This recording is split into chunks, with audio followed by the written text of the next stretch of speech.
Hi grade 8s.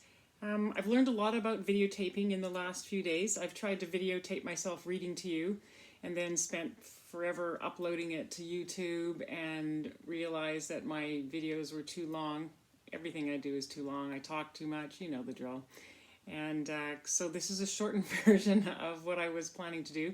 So I'm trying to finish reading the book You Don't Know Me to you. And my several attempts were too long, and finally I looked up how long can a YouTube video be, and then it said 15 minutes, and it was like, okay. So here we go again. So if you get them in shorter bursts, that's why. I just wanted to let you know that I miss you, because this is so weird not being with you, and I hope I get to see you again before the end of the year. We're just not sure about that. But fingers crossed that we'll get to see you and that you'll have a great grad, and you won't have to look at me on a screen, and then you won't have to look at me at all after a while. So I'm going to continue reading You Don't Know Me. I'm going to recap just a little bit because some of you weren't at school the last week, and I think I read once or twice. And our hero John has been taken on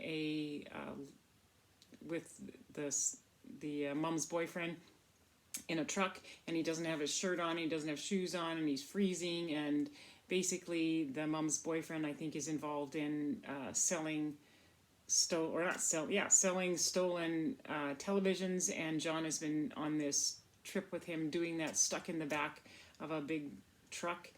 And at the last part that we read, he and the boyfriend got out of the truck, and they're in the middle of a forest somewhere, and he purposefully kept John in the back of the truck so he would have no idea where all of this illegal activity was going on. And while they're in the forest, the boyfriend talks to him about the fact and announces to him that he and John's mother are getting married. And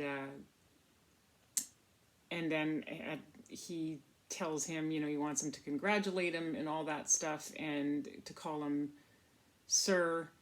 And so I'm going to read you the very end of the chapter because there's a really important part at the end of the chapter. Then I'm going to stop, and then I'm going to start the next chapter so that nothing goes over 15 minutes.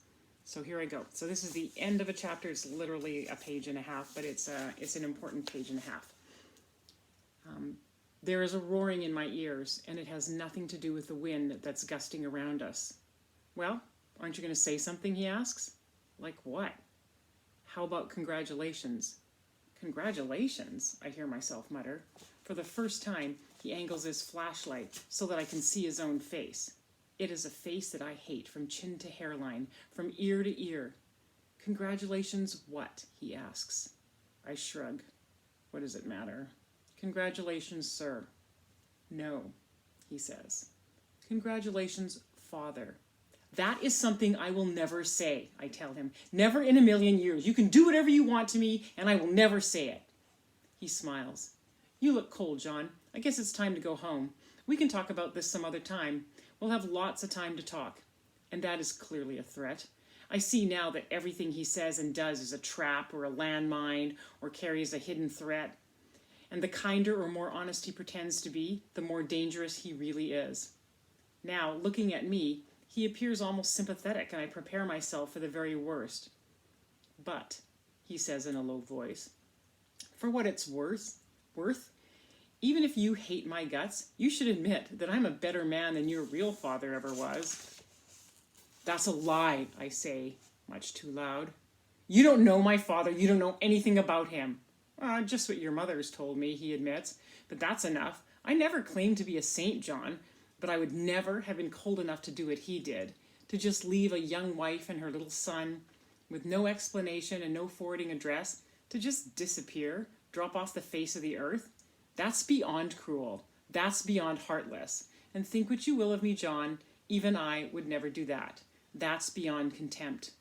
I open my mouth, but there is absolutely nothing I can say back to him.